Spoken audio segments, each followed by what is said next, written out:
Jeg skal fortælle om fremskrivningsfaktoren. Og det er S lig med B gange F i ente. F det er fremskrivningen. Og vi kan tage et eksempel. Jeg skal lige forklare det først. S det er slutbeløbet. B det er begyndelsesbeløbet. F det er fremskrivningen. Og ente det er terminer. Så kan vi have et eksempel på en opgave, der hedder Jens. Han indsætter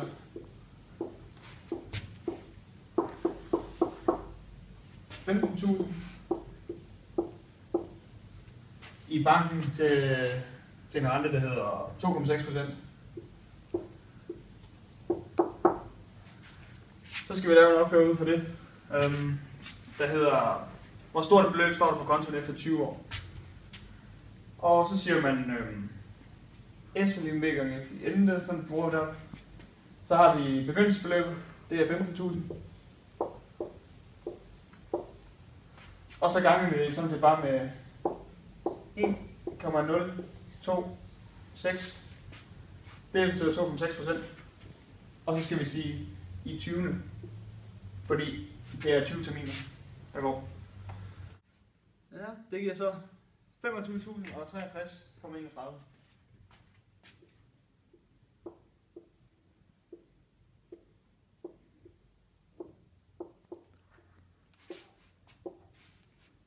Det er facit.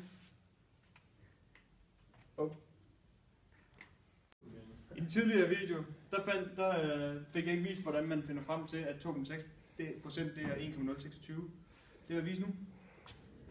Her har man formlen af F er lige med 1 plus 2,6.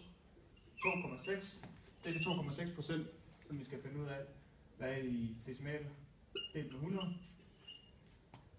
Og det er så lige med 1,026.